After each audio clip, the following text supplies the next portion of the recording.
When emotions run high and the nervous system is on full alert, our usual ways of communicating simply break down.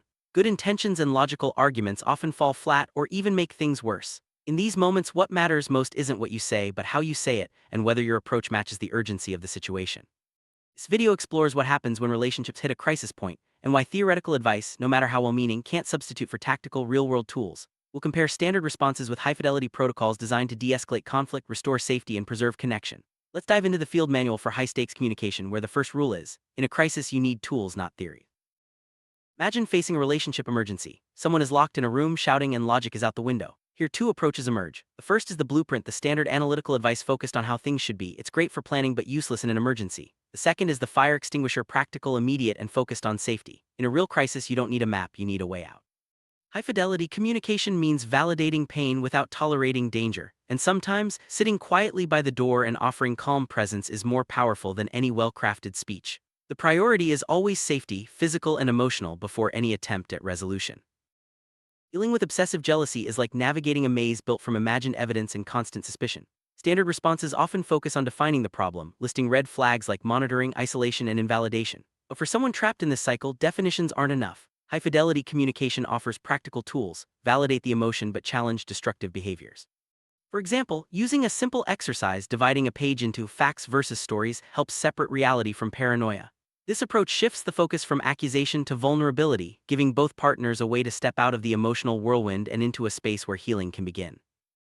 Your partner is neurodivergent, such as autistic with high sensory sensitivity. Crisis moments require even more adaptation. In these cases, verbal communication may not work at all. Standard advice might suggest talking things through, but during a shutdown that isn't possible. High-fidelity response means recognizing the limits. Sometimes a simple written message or a nonverbal gesture, like leaving a glass of water by the door, speaks volume. The key is to communicate in a way the other person can actually process, not just what feels right to you. It's about meeting them where they are with empathy and flexibility.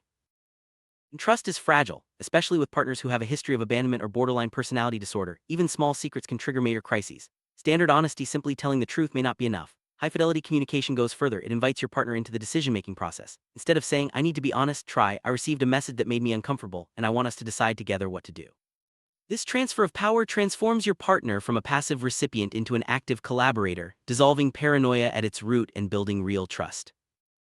Sometimes the truth itself can be devastating, like discovering a partner's emotional affair during a period of deep depression and parental burnout. Here, confronting the issue head-on might cause more harm than good.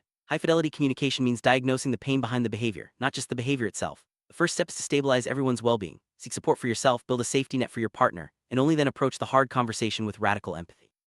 Ask what pain is driving this, rather than focusing solely on the betrayal. In existential crises, empathy and preparation are more valuable than the raw truth. Wrap up, let's summarize the core principles of high-fidelity communication in relational crises. First, always prioritize safety, stabilize before trying to resolve. Second, validate feelings but set limits on destructive behavior. Third, adapt your message to the other person's system. Change the channel, language, or timing as needed. Fourth, radical transparency, sharing power and inviting partnership, builds trust and dissolves fear. Finally, look beyond the surface. Diagnose the pain behind the act, not just the act itself. These principles transform crisis moments into opportunities for deeper connection and healing, even when things seem at their worst.